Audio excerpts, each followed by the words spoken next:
প্রথম ধাপে ৭৮টি উপজেলা পরিষদ নির্বাচনে ভোটার উপস্থিতি তুলনামূলক কম, চলছে ফল প্রকাশ, সন্তুষ্ট নির্বাচন কমিশন।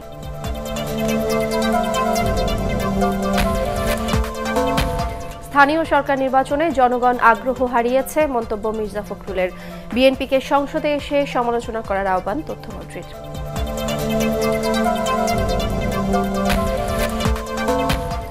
সব প্রস্তুতির পরও বঙ্গবন্ধু মেডিকেলে যেতে রাজি হননি খালেদা জিয়া। চিকিৎসা নিতে চান ইউনাইটেড হাসপাতালে, বলছে বিএনপি।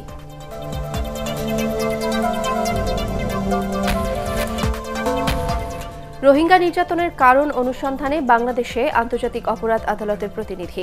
শরণার্থী ফিরিয়ে নিতে চাপ তৈরি হবে, প্রত্যাশা পররাষ্ট্রমন্ত্রীর। এবং ঢাকা বিশ্ববিদ্যালয় ছাত্র সংসদ ডাকসু নির্বাচন কাল।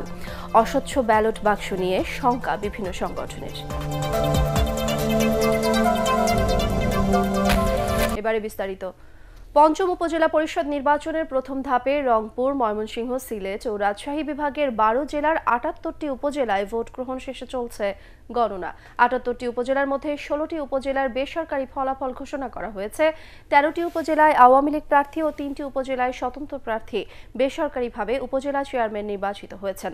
তারা হলেন রাজশাহীর দুর্গাপুরে আওয়ামী লীগ প্রার্থী নজরুল ইসলাম, গোদাগাড়ীতে আওয়ামী লীগের জাহাঙ্গীর আলম, চারঘাটে আওয়ামী লীগ প্রার্থী ফখরুল ইসলাম, বাগমারায় আওয়ামী লীগের অনিল কুমার সরকার, তানোরে আওয়ামী লীগ প্রার্থী লুৎফর হায়দার রশিদ, পুঠিয়ায় আওয়ামী লীগের জিএম হীরা বাচ্চু, নেত্রকোনার কলমাকান্দায় আওয়ামী লীগের আব্দুল খালেক, দুর্গাপুরে স্বতন্ত্র প্রার্থী জান্নাতুল ফেরদৌস আরা ঝুমা, বারোহাট্টায় স্বতন্ত্র প্রার্থী আবুল কাশেম, মোহনগঞ্জে আওয়ামী লীগের শহীদ ইকবাল, মদন উপজেলায় আওয়ামী লীগের হাবিবুর রহমান, জামালপুরের বকশীগঞ্জে স্বতন্ত্র আব্দুর রউফ তালুকদার, পঞ্চগড় সদর উপজেলায় আওয়ামী লীগের প্রার্থী আমিরুল ইসলাম, জয়পুরহাটের কালাই উপজেলায় আওয়ামী লীগের মিনফুজুর রহমান মিলন, খেতলালে আওয়ামী লীগের মোস্তাকিম মণ্ডল, আক্কেলপুরে স্বতন্ত্র প্রার্থী আব্দুস সালাম আকন্দ।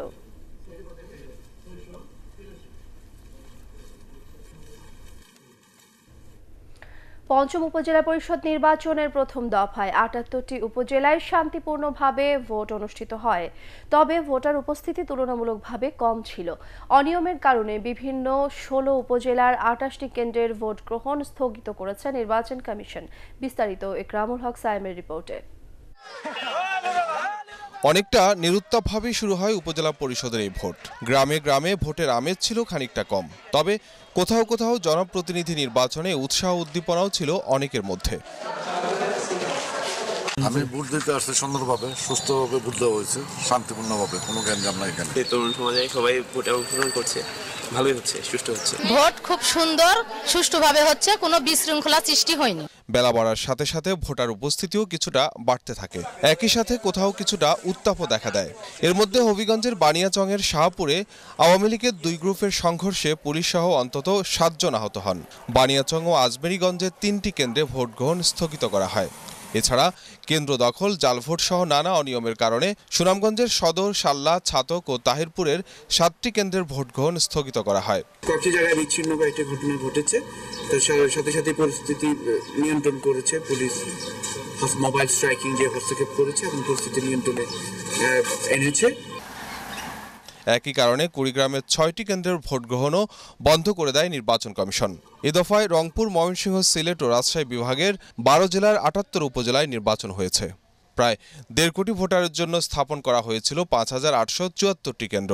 চেয়ারম্যান, ভাইস চেয়ারম্যান ও মহিলা ভাইস চেয়ারম্যান পদে লড়ছেন ৮৪২ জন। এবারের উপজেলা নির্বাচনে অংশ নিচ্ছে না বিএনপি সহ সরকার বিরোধী রাজনৈতিক দলগুলো। ফলে বিদ্রোহী প্রার্থীদের সাথে মূল প্রতিদ্বন্দ্বিতা হচ্ছে আওয়ামী লীগ প্রার্থীদের। নির্বাচনী মাঠের আইনশৃঙ্খলা পরিস্থিতি নিয়ন্ত্রণে র্যাব, পুলিশ ও বিজিবির প্রায় ১ লাখ সদস্য মোতায়েন করেছে নির্বাচন কমিশন। ইকরামুল হক সায়েম, এটিএন বাংলা।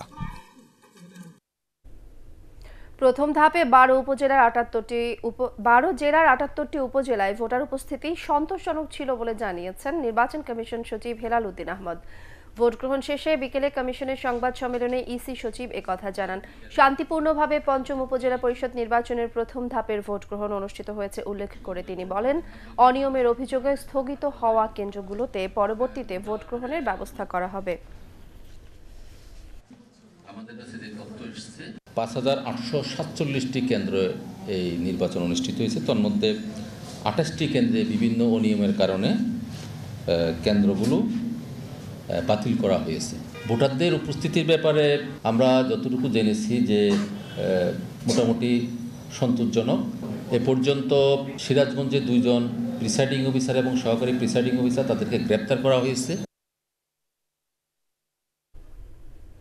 উপজেলা নির্বাচনে ভোটার উপস্থিতি কম হবার দায় নির্বাচন অফিসের নয় রাজনীতিবিদদের, এমন দাবি সিরাজগঞ্জের নির্বাচন কর্মকর্তাদের। অনেক প্রার্থী স্বীকার করেছেন দলীয় দ্বন্দ্বের প্রভাব এবার ভোটের পরিবেশেও পড়েছে। স্থানীয় প্রতিনিধি ফেরদৌস হাসানকে সঙ্গে নিয়ে সিরাজগঞ্জ থেকে আরও জানাচ্ছেন মাহবুব কবির চপল। ক্যামেরায় ছিলেন এমদাদুল হক। ভোট এলেই উৎসবের আমেজ বিরাজ করত সিরাজগঞ্জ জেলায়। এবার সেই আমেজে ভাটা পড়েছে। সকাল 8টা থেকে ভোট নেওয়া শুরু হলেও উপস্থিতি ছিল কম।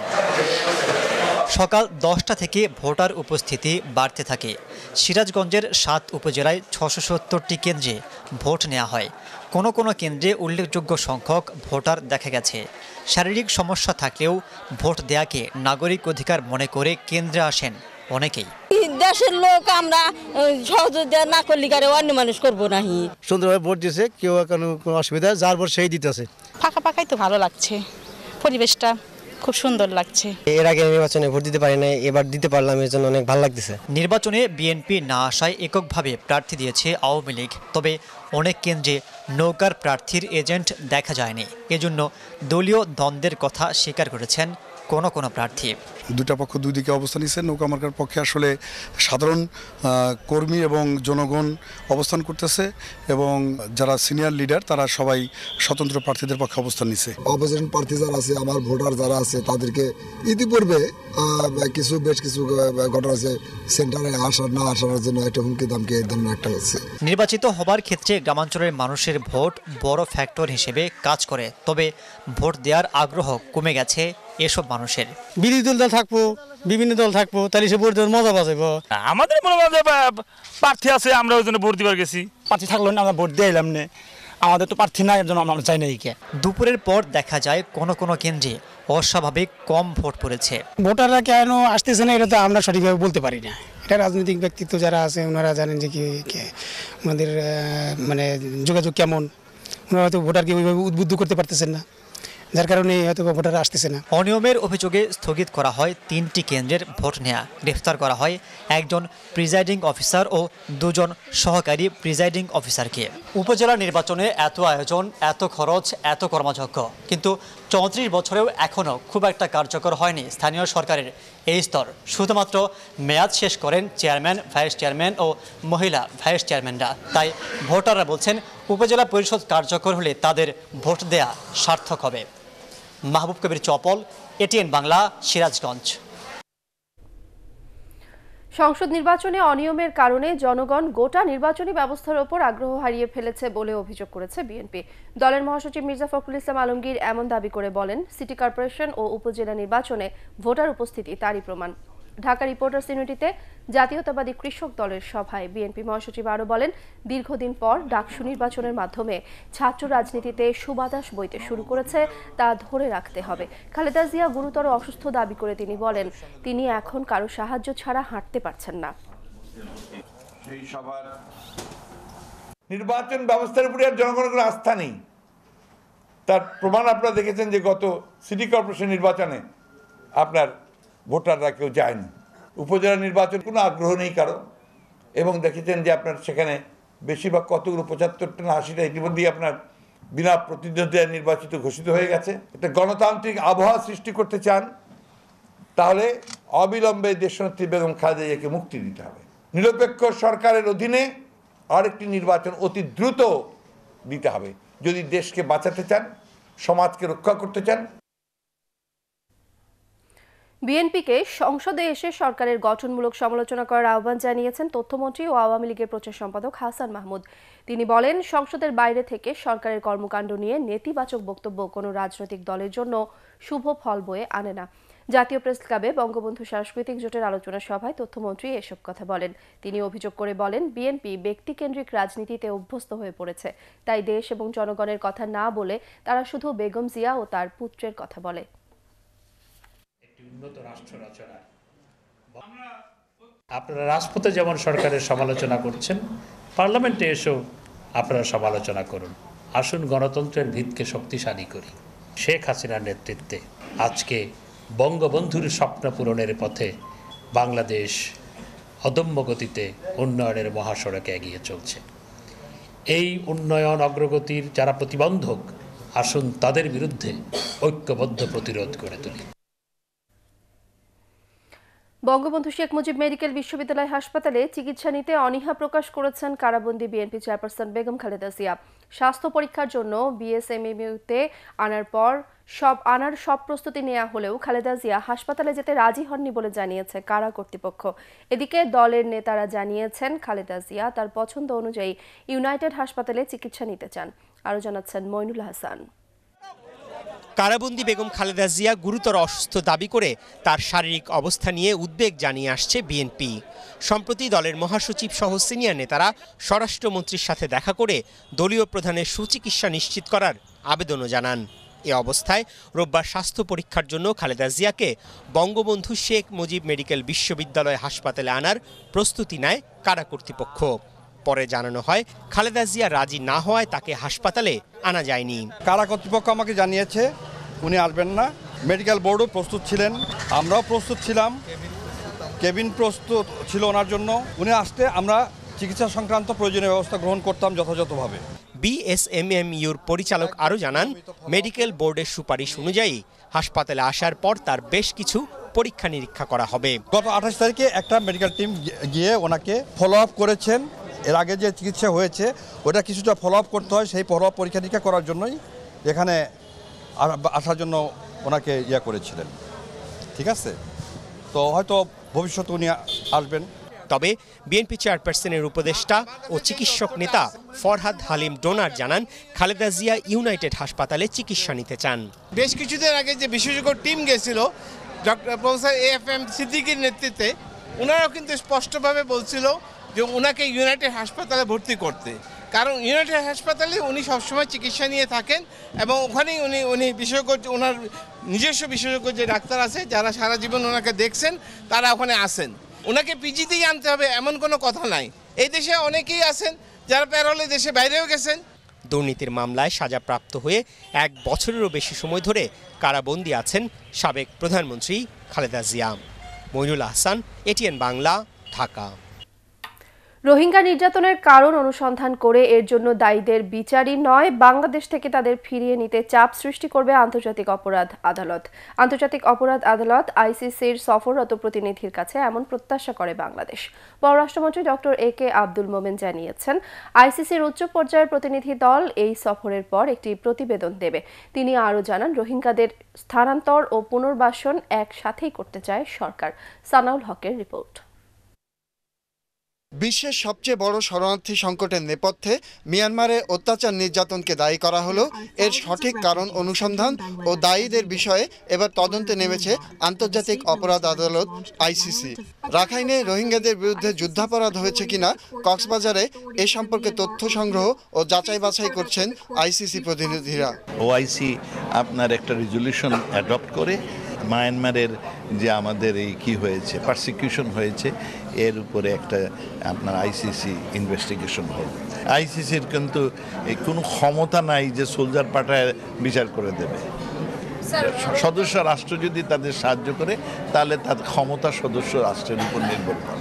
মিয়ানমার আইসিসির সদস্য দেশ না হওয়ায় গণহত্যা বা মানবতা বিরোধী অপরাধের দায়ে তাদের বিচার করা যাবে কিনা এ বিষয়টি স্পষ্ট করেন পররাষ্ট্রমন্ত্রী। মায়ানমার সদস্য না, বাট ডাজ নট ম্যাটার, সদস্য না হলে কোনো অসুবিধা। তারা ফ্যাক্ট ফাইন্ডিং করবেন আসলে কি হয়েছে, তখন কোর্ট একটা জাজমেন্ট দিবে, হয়তো কয়েক মাস পরে দেবে, দিলে পরে একটা প্রেশার ক্রিয়েট হবে এবং এরপরে কি না হয় কোর্টের উপর অনেক কিছু নির্ভর করবে। একই সাথে রোহিঙ্গাদের ভাষাঞ্চলে স্থানান্তর করা এবং পুনর্বাসনের কাজ করছে সরকার।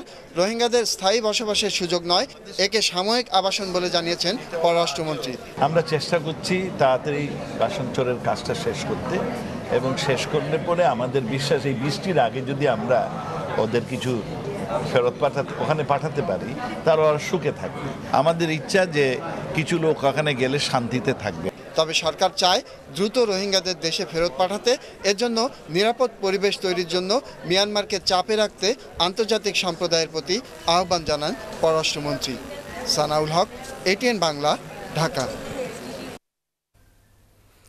৭১-এর রাজাকারদের তথ্য সংগ্রহ করেছে আন্তর্জাতিক অপরাধ ট্রাইব্যুনালের তদন্ত সংস্থা। প্রতি জেলা থেকে সরকারি বিভিন্ন সংস্থার মাধ্যমে এ তালিকা সংগ্রহ করা হয়েছে। রাজধানীর ধানমন্ডিতে তদন্ত সংস্থার কার্যালয়ে সংবাদ সম্মেলনে এসব তথ্য জানানো হয়। তবে জনবলের অভাবে যাচাই বাছাইয়ের মাধ্যমে রাজাকারদের তালিকাটি চূড়ান্ত করা যাচ্ছে না বলে জানিয়েছে সংস্থাটি। হুমায়ুন চিশতির রিপোর্ট। স্বাধীনতার 4 দশক পর শুরু হয়েছে স্বাধীনতা বিরোধীদের বিচার। এরই মধ্যে রায় কার্যকর হয়েছে শীর্ষ যুদ্ধ অপরাধীদের। এসব মামলার তদন্তের প্রয়োজনে দেশের সব জেলা থেকে রাজাকারদের নামের তালিকা সংগ্রহ করে আন্তর্জাতিক অপরাধ ট্রাইব্যুনালের তদন্ত সংস্থা। তবে জনবল সংকটের কারণে যাচাই বাছাই করে এই তালিকা চূড়ান্ত করা যায়নি। জেলা প্রশাসকগণ, স্থানীয় মুক্তিযোদ্ধা এবং স্থানীয় টিওন এবং আদার যারা সংশ্লিষ্ট ব্যক্তিবর্গের সহায়তায় যেখানে গভর্নমেন্ট ডকুমেন্ট পাওয়া গেছে সেখানে গভর্নমেন্ট ডকুমেন্ট, যেখানে গভর্নমেন্ট ডকুমেন্ট পাওয়া যায় নাই সেখানে তাদের তৈরি করার রাজাকারদের লিস্ট। তবে এটা আমরা বলবো না যে এটা একেবারে কারণ এটা আমরা তদন্ত করি না। ওটা করতে হলে আমাদের জনবলে বা আমাদের রিসোর্সে এটা সম্ভব না। আন্তর্জাতিক অপরাধ ট্রাইব্যুনালে এখন 28টি মামলার বিচার কাজ চলছে। 25টি মামলার তদন্ত শেষ পর্যায়ে। আরও প্রায় 700 অভিযোগ তদন্তের অপেক্ষায়। একটি মাত্র ট্রাইব্যুনাল দিয়ে এত সংখ্যক মামলার বিচার শেষ করা সম্ভব নয় বলে মনে করে তদন্ত সংস্থা। কারাগারে মারা যাচ্ছে অনেক প্রত্যাখ্যিত আসামি, আর বাইরে অনেক সাক্ষীও মারা যাচ্ছে। সাক্ষী দিয়ে মাঝে না, যারা বিচার চায়, যারা বিচার প্রার্থী, তারা তো মধ্যে তো হতাশা থাকতেই পারে। ট্রাইব্যুনাল সংখ্যা না বাড়ানো হলে এটার কোনো আশুর কোনো সরোয়া হবে আমি মনে করি না। এর আগে সংবাদ সম্মেলনে ময়মনসিংহের কিতাব আলী ফকির সহ 5 জনের বিরুদ্ধে ৭১-এ মানবতা বিরোধী অপরাধের তদন্ত প্রতিবেদন প্রকাশ করা হয়। হুমায়ুন চিশতি, ATN বাংলা, ঢাকা। রাত পোহালেই ঢাকা বিশ্ববিদ্যালয় কেন্দ্রীয় ছাত্র সংসদ ডাকসু নির্বাচন। এরই মধ্যে প্রস্তুতি শেষ করেছে বিশ্ববিদ্যালয় কর্তৃপক্ষ। তবে ব্যালট বাক্স অস্বচ্ছ হওয়ায় ভোট কারচুপির আশঙ্কা করছে বেশিরভাগ ছাত্র সংগঠন। এসব অভিযোগ নিয়ে কোনো সদুত্তর দেয়নি বিশ্ববিদ্যালয় প্রশাসন। হাবিবুর রহমান ওভি রিপোর্ট। প্রায় 3 দশক পর হতে যাচ্ছে ডাকসু নির্বাচন, তাই সব মহলেই ব্যাপক আগ্রহ আর উদ্দীপনা। ভোটারদের প্রত্যাশা ডাকসু কার্যকর হলে বিশ্ববিদ্যালয়ের দীর্ঘদিনের সমস্যা সমাধানের পথ তৈরি হবে। আমরা যেন নিজেদের ভোটটা নিজেরাই দিতে পারি, ভোটটা যেন সুষ্ঠু হয়। ব্যালট বাক্সগুলো অস্বচ্ছ সন্দেহ থেকেই যায়। আমাদের ইউনিভার্সিটির অনেক সমস্যা রয়েছে, তো ডাকসু নির্বাচনটা হলে তোমরা সেই দাবি দাওয়াগুলো পূরণ করতে পারবে। সোমবার সকাল 8টা থেকে দুপুর 2টা পর্যন্ত একটানা 6 ঘন্টা ভোট নেওয়া হবে বিশ্ববিদ্যালয়ের 18টা আবাসিক হলে। এরই মধ্যে ব্যালট বাক্স ও ব্যালট পেপার পৌঁছে দেওয়া হয়েছে হলগুলোতে। তবে ব্যালট বাক্স অস্বচ্ছ হওয়ায় এর প্রতিবাদ জানিয়েছে ক্যাম্পাসের বেশিরভাগ ছাত্র সংগঠন। উপাচার্য অফিসও ঘেরাও করে রাখে তারা। ব্যালট বক্সগুলো এখনই নিয়ে যাওয়া হচ্ছে রেজিস্ট্রার বিল্ডিং থেকে। আমরা এটার বিরুদ্ধে, এই এখনই নিয়ে যাওয়ার মানে রাত ব্যাপী একটি কারচুপি হবে। ভোট কেন্দ্রে ভোটারদের আসতে নিরুৎসাহিত প্রদানকারী ব্যক্তিদের বিরুদ্ধে প্রশাসনিক ব্যবস্থা গ্রহণ করতে হবে। আবার সুষ্ঠু নিরপেক্ষ নির্বাচন এবং ছাত্রদের ভোটাধিকার নিশ্চিতকরণে আমরা সবাই একতাবদ্ধ। শিক্ষার্থীদের প্রতি আহ্বান জানাই, ভোটারদের প্রতি আহ্বান জানাই, আপনারা ভোট দিতে আসুন, আমরা আছি, আমরা আপনাদের পাশে থাকব। এসব অভিযোগ অপ্রাসঙ্গিক বলে বিষয়টি এড়িয়ে যান বিশ্ববিদ্যালয়ের প্রক্টর। তবে ব্যালট বাক্স অস্বচ্ছ হলেও ছাত্রলীগ নেতারা বলেছেন এতে তাদের কোনো আশঙ্কা নেই। জয়ের ব্যাপারে শতভাগ আশাবাদী তারা। আমরা কোনো আশঙ্কা নেই, ঢাকা বিশ্ববিদ্যালয়ের ঐতিহ্য আছে। যারা আশঙ্কা করছেন, আমাদের কোনো আশঙ্কা নেই। আমরা শতভাগ আত্মবিশ্বাসী 100% ফ্রি ফেয়ার ক্রেডিবল ইলেকশন হবে। ভোটিং প্রক্রিয়া সুষ্ঠু করার জন্য সম্ভাব্য সকল ধরনের পদক্ষেপ গ্রহণ করার কথা বলেছি। নানা জটিলতায় দীর্ঘ 29 বছর অকার্যকর ছিল ডাকসু, তাই সবার প্রত্যাশা একটি সফল নির্বাচনের মাধ্যমে কার্যকর হবে বিশ্ববিদ্যালয়ের ছাত্র সংসদ। হাবিবুর রহমান ওভি, ATN বাংলা, ঢাকা। আইন করে জয় বাংলাকে জাতীয় স্লোগান করার দাবি জানিয়েছেন প্রধানমন্ত্রীর বেসরকারি শিল্প ও বিনিয়োগ বিষয়ক উপদেষ্টা সালমান এফ রহমান। জাতীয় সংসদে রাষ্ট্রপতির ভাষণের ওপর ধন্যবাদ প্রস্তাবে অংশ নিয়ে তিনি কথা বলেন। এছাড়া পররাষ্ট্রমন্ত্রী AK আব্দুল মোমেন সংসদকে জানান, সৌদি আরবে বাংলাদেশের সৈন্য মোতায়েন সংক্রান্ত কোনো চুক্তি হয়নি। দুই দেশের মধ্যে প্রতিরক্ষা বিষয়ক একটি সমঝোতা স্মারক সই হয়েছে। ক্ষমতায় ছিল, এখনো ক্ষমতা আছে, তার সন্তান ক্ষমতা আছে মানুষ। যারা সরকারি কর্মকর্তারা আছেন তারা কিন্তু জয় বাংলা বলেন না। সরকারি কর্মকর্তা আমাদেরকে নিরপেক্ষ থাকতে হবে। আমরা যদি জয় বাংলা বলি আমরা দলীয় হয়ে যাব। দেশটা জয় বাংলা স্লোগানে স্বাধীন হয়েছে, সেই দেশ স্বাধীনতার কারণে ওনারা সেই পদে আজকে আছে। জয় বাংলাকে আমরা জাতীয় স্লোগান হিসাবে সংবিধানকে সংশোধন করে যেন আমরা ঘোষণা করি। মাদক, সাম্প্রদায়িকতা, সন্ত্রাস ও জঙ্গিবাদের বিষ বাষ্প থেকে যুব সমাজকে নিরাপদ রাখতে স্কাউটিং ইতিবাচক ভূমিকা রাখতে পারে বলে মনে করেন রাষ্ট্রপতি মোহাম্মদ আব্দুল হামিদ। স্কাউটরা নিয়মিত সমাজসেবামূলক কাজের পাশাপাশি দেশের বিভিন্ন সামাজিক দুর্যোগ মোকাবেলা ও আর্তমানবতার সেবায় গুরুত্বপূর্ণ ভূমিকা রেখে চলেছে বলেও মনে করেন তিনি। গাজীপুরের মৌচাক জাতীয় স্কাউট প্রশিক্ষণ কেন্দ্রে 10ম বাংলাদেশ ও তৃতীয় সানসো স্কাউট জাম্বুরি উদ্বোধনী অনুষ্ঠানে তিনি এসব কথা বলেন। এবারের জাম্বুরিতে দেশের 1022টি স্কাউট দলের 10,098 জন স্কাউট অংশগ্রহণ করছে। এছাড়াও কয়েকটি দেশের 361 জন স্কাউট অংশগ্রহণ করছে। প্রধানমন্ত্রী শেখ হাসিনার সাথে সৌজন্য সাক্ষাৎ করেছেন ঢাকায় নবনিযুক্ত ভারতীয় হাইকমিশনার রিভা গাঙ্গুলি দাস। জাতীয় সংসদের প্রধানমন্ত্রীর কার্যালয়ে এই সাক্ষাৎ অনুষ্ঠিত হয়। এ সময় প্রধানমন্ত্রীর নেতৃত্বে ও বাংলাদেশের অগ্রগতির প্রশংসা করেন নতুন হাইকমিশনার। বাংলাদেশ ও ভারতের ঐতিহাসিক সুসম্পর্ক চলমান রাখতে তার প্রয়াস অব্যাহত থাকবে বলেও জানান তিনি। প্রধানমন্ত্রী তাকে স্বাগত জানিয়ে মহান স্বাধীনতা যুদ্ধে ভারতের অবদানের কথা স্মরণ করেন।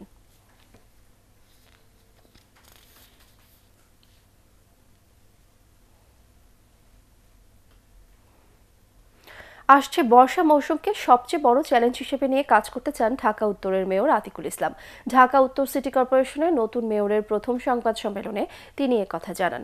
অ্যাপার্টমেন্ট ও ফ্ল্যাটকে সবুজায়ন করলে দেয়া হবে কর ছাড় দেওয়ারও ঘোষণা দেন মেয়র। জানান নগরের সমস্যা সমাধানে হটলাইন চালু করা হবে। দেয়ালে সাঁটানো পোস্টার, বিজ্ঞাপন বন্ধে এ মাসেই অভিযান চালানোর ঘোষণাও দেন তিনি। মেয়র বলেন, ডিএনসিসির জায়গা কেউ দখল করলে তা অবিলম্বে মুক্ত করা হবে। আগে বাস্তবায়ন করতে হবে। আজকে আমি যে কথাগুলো বললাম, যে ওষুধগুলো ছিটানো হবে সেই ওষুধগুলো মানুষ অনেক সময় বুঝে না যে কাকে বললে কাজটা হবে। এই হটলাইনের মাধ্যমে সকল ধরনের সমস্যার নিরসনের জন্য আমরা একটা হটলাইন বন্দোবস্ত করছি। যেরকম 999 যেরকম ফোন থাকে, ঠিক সেরকম সিটি কর্পোরেশনের হটলাইনটা চালু করার জন্য আমি আজকে নির্দেশ দিয়েছি। স্বচ্ছতার অভাব এবং নীতি নির্ধারকদের স্বার্থের সংঘাতকে বিদ্যুৎ ও জ্বালানি খাতের অন্যতম চ্যালেঞ্জ হিসেবে দেখছেন এই খাতের বিশেষজ্ঞরা। তবে এ খাতে দায়িত্বপ্রাপ্ত প্রতিমন্ত্রী নসরুল হামিদ মনে করেন, অর্থায়ন ও দক্ষ জনবল পাওয়াই বড় চ্যালেঞ্জ। রাজধানীতে Centre for Policy Dialogue CPD আয়োজিত সংলাপে এ নিয়ে খোলামেলা আলোচনা হয়। ফজলে রাব্বি জানাচ্ছেন বিস্তারিত। 2008 থেকে 18 এই 10 বছরে মাথাপিছু বিদ্যুৎ উৎপাদন বেড়েছে 111 ভাগ। শতকরা 90 জন মানুষের কাছে পৌঁছে গেছে বিদ্যুতের আলো।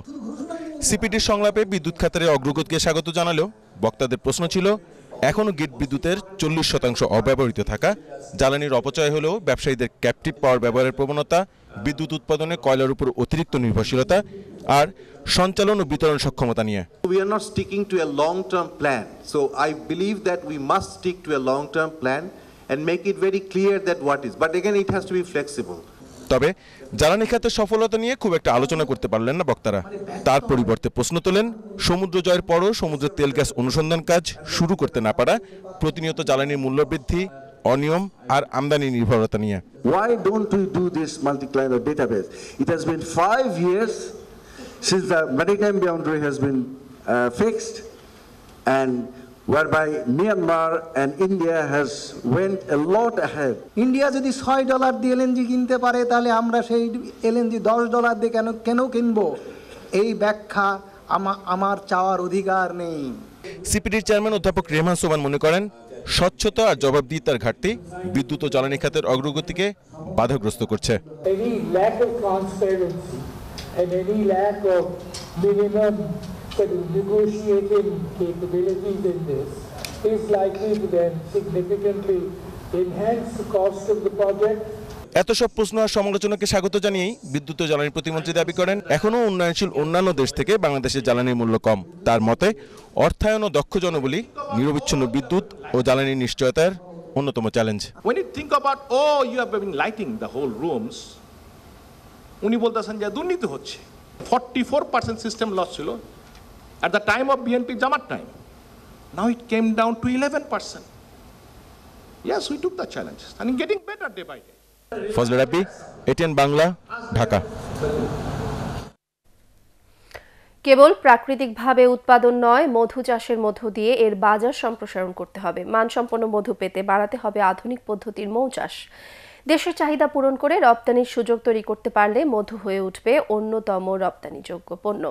রাজধানীতে কৃষি গবেষণা কাউন্সিলের কৃষি মন্ত্রণালয়ের আয়োজনে তৃতীয় জাতীয় মধু মেলার উদ্বোধন করে এসব কথা বলেন কৃষিমন্ত্রী ডক্টর মোহাম্মদ আব্দুর রাজ্জাক। বিস্তারিত জানাচ্ছেন রাসনা দাস। গাজীপুরের কানিজ ফাতেমা বা পুবাইলের আব্দুর রহমান দুজনেই সফল মৌচাষী।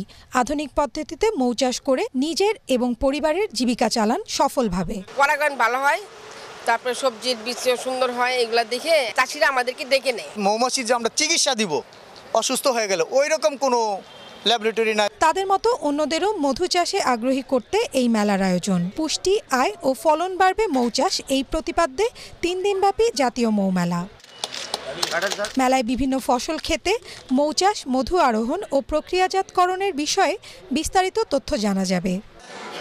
উদ্বোধনী অনুষ্ঠানে আলোচকরা বলেন, মধু সংগ্রহের পর সঠিক প্রক্রিয়াজাতকরণ না হওয়ায় বিশ্ববাজারে বাংলাদেশের মধু গ্রহণযোগ্যতা হারাচ্ছে। মৌমাছি চাষ করেই যদি আমরা 14 থেকে 20% সরিষার উৎপাদন বাড়াতে পারি, তাহলে এই মৌ চাষটা আমাদের নিজেদেরকে উদ্যোগ নিয়ে নিতে হবে। কৃষিমন্ত্রী বলেন, মধু উৎপাদনে কৃষকদের আগ্রহ বাড়িয়ে ভালো মানের মধু রপ্তানির জন্য প্রয়োজনীয় ব্যবস্থা নেবে সরকার। এই সরিষার মধ্যে পলেন ট্রান্সফারে একটা বিরাট ভূমিকা রাখে মৌমাছি, তাতে করে সরিষার উৎপাদনও বেড়ে যায়। যে দুটি মিলিয়ে আমরা দেখছি যে সরিষার আবাদও বাড়বে, আবার মধু যেটা নিজেদের খাইয়েও লাভ হবে, পুষ্টির জন্য খুব উপকারী, আবার বিদেশে রপ্তানি করা যাবে। মেলায় সরকারি বেসরকারি 58টি প্রতিষ্ঠানের মোট 60টি স্টল রয়েছে। দেশের বিভিন্ন অঞ্চলে চাষ করা মধু মিলছে এসব স্টলে। মেলা চলবে মঙ্গলবার পর্যন্ত, প্রতিদিন সকাল 9টা থেকে রাত 9টা পর্যন্ত। রাসনা দাস, ATN বাংলা, ঢাকা। জলবায়ু পরিবর্তনে উন্নত দেশের মুখাপেক্ষী না হয়ে নিজেদের তহবিল গঠনে কাজ করতে হবে বলে জানিয়েছেন পরিকল্পনা মন্ত্রী এম এ মান্নান। রাজধানীর গুলশানে ওয়েস্টিন হোটেলে জলবায়ু পরিবর্তনে অর্থায়ন নিয়ে আলোচনায় তিনি একথা বলেন।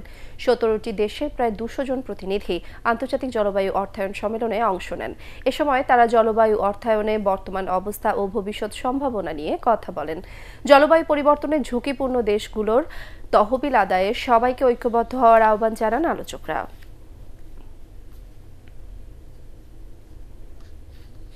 ঢাকা মহানগর থেকে মাদক ব্যবসায়ী ও মাদক সেবীদের নিশ্চিহ্ন করা হবে বলে ঘোষণা দিয়েছেন ডিএমপি কমিশনার আসাদুজ্জামান মিয়া।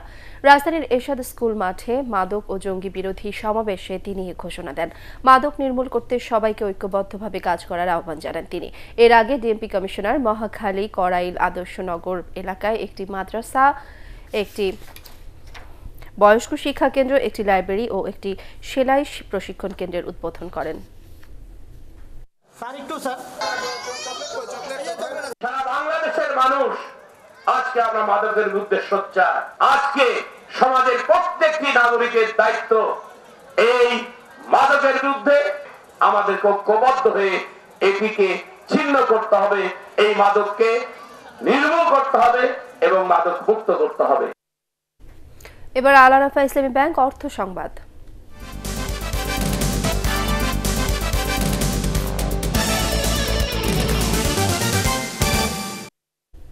টেলিভিশনের প্যানেলে 4 বছরের রিপ্লেসমেন্ট গ্যারান্টির ঘোষণা দিয়েছে দেশীয় ব্র্যান্ড মার্সেল।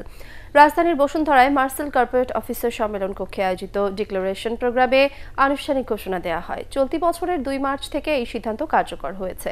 এখন থেকে 32 ইঞ্চি বা এর চেয়ে বড় এলইডি টেলিভিশন কেনার 4 বছরের মধ্যে সমস্যা হলে গ্রাহককে বিনামূল্যে প্যানেল পাল্টে দেওয়া হবে। এছাড়া মার্সেলের যে কোনো মডেলের এলইডি টিভিতে রয়েছে 6 মাসের রিপ্লেসমেন্ট গ্যারান্টি, থাকছে 5 বছরের ফ্রি বিক্রয়োত্তর সেবাও। অনুষ্ঠানে মার্সেলের নির্বাহী পরিচালক Eva Rizwana, Humayun Kabir, Aminul Islam Khan, head of sales doctor Sakhawat Hossain এবং head of service Mujahidul Islam উপস্থিত ছিলেন। এবার জানাবো স্ট্যান্ডার্ড ব্যাংক বাণিজ্য সংবাদ।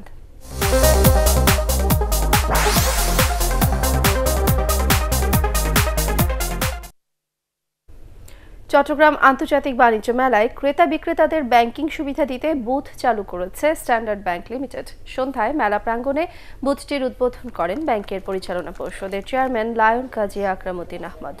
এই সময় ব্যাংকের ইসি কমিটির চেয়ারম্যান ও চট্টগ্রাম চেম্বার পরিচালক কামাল মোস্তফা চৌধুরী, ভাইস চেয়ারম্যান শামসুল আলম, পরিচালক লায়ন নাজমুল হক চৌধুরী ও পরিচালক জাহিদুল হক সহ চেম্বার ও ব্যবসায়ী নেতারা উপস্থিত ছিলেন। স্ট্যান্ডার্ড ব্যাংকের এই বুথটি মাসব্যাপী মেলা চলাকালীন সময় গ্রাহকদের সেবা দেবে।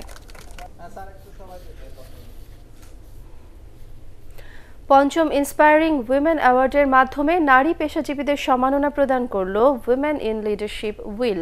রাজধানীর একটি হোটেলে আয়োজিত অনুষ্ঠানে মোট 14 জনকে এই সম্মাননা প্রদান করা হয়।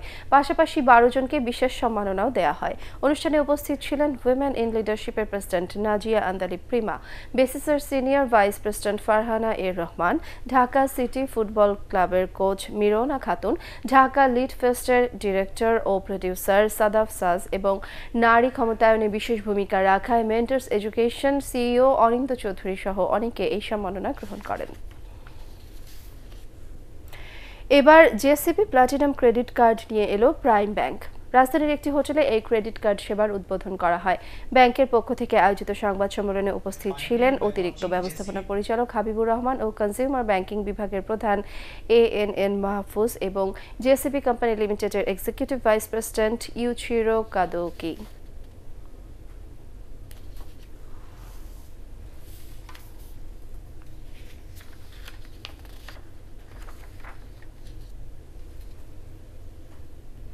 আন্তর্জাতিক নারী দিবস উপলক্ষে প্রথমবারের মতো তারা অ্যাওয়ার্ড 2019 প্রদান করল ব্র্যাক ব্যাংক। রাজধানীতে আয়োজিত এই অনুষ্ঠানে 7টি ক্যাটাগরিতে এই সম্মাননা দেয় ব্যাংকটি। অনুষ্ঠানে ব্যাংকের ব্যবস্থাপনা পরিচালক ও সিইও সেলিম RF হোসেন, উপব্যবস্থাপনা পরিচালক ও CRO Chowdhury Akter Asif, retail banking বিভাগের প্রধান নাজমুর রহিম, SME ব্যাংকিং বিভাগের প্রধান সৈয়দ আব্দুল মোমেন, উইমেন ব্যাংকিং এর senior product manager Mehruba Reza ও সিনিয়র ম্যানেজার সাজেদ। এবার পার্টেক্স খেলার খবর।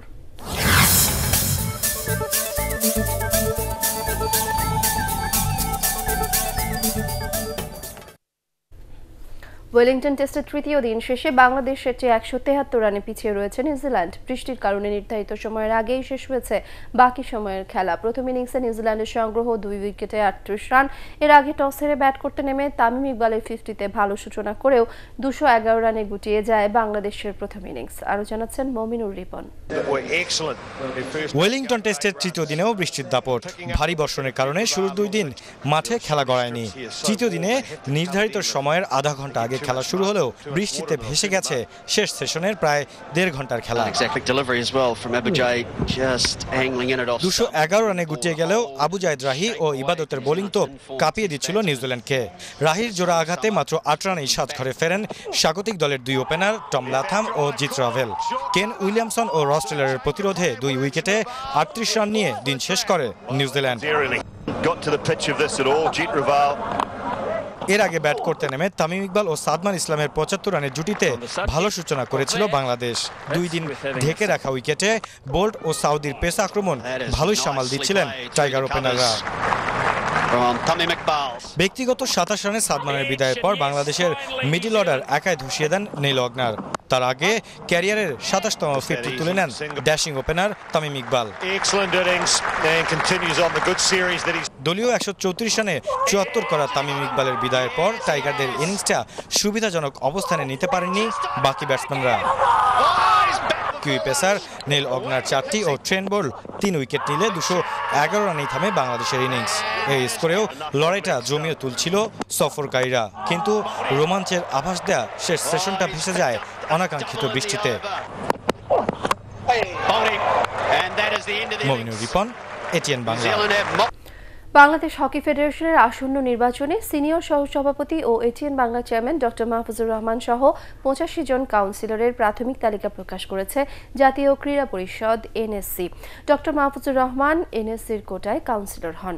খসড়া ভোটার তালিকা প্রকাশের পাশাপাশি নির্বাচনের তফসিলও ঘোষণা করে এনএসসির নির্বাচন কমিশন। আগামী 8 এপ্রিল হবে হকি ফেডারেশনের নির্বাচন।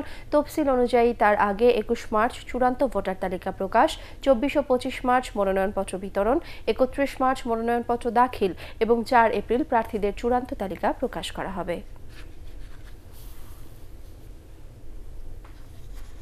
শেষ করার আগে ইউপি সংবাদ শিরোনাম জানিয়ে দেব আরও একবার। প্রথম ধাপে 78টি উপজেলা পরিষদ নির্বাচনে ভোটার উপস্থিতি তুলনামূলক কম, চলছে ফল প্রকাশ, সন্তুষ্ট নির্বাচন কমিশন।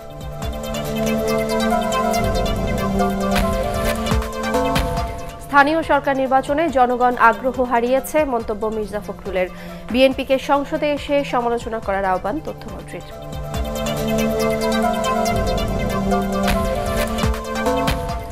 সব প্রস্তুতির পরও বঙ্গবন্ধু মেডিকেলে যেতে রাজি হননি খালেদা জিয়া। চিকিৎসা নিতে চান ইউনাইটেড হাসপাতালে, বলছে বিএনপি।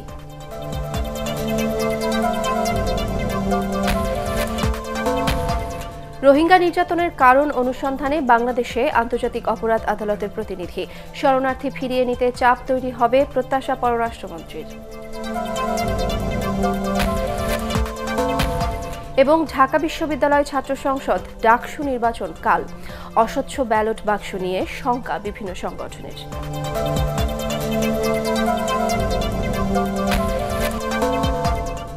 এ ছিল এখনকার মতো, রইল পরবর্তী সংবাদ দেখার আমন্ত্রণ। এটিএন বাংলা সংবাদ ইউটিউবে দেখতে ব্রাউজ করুন www.youtube.com/ATNTubeNews। সাবস্ক্রাইব করে থাকুন এটিএন বাংলার সাথে।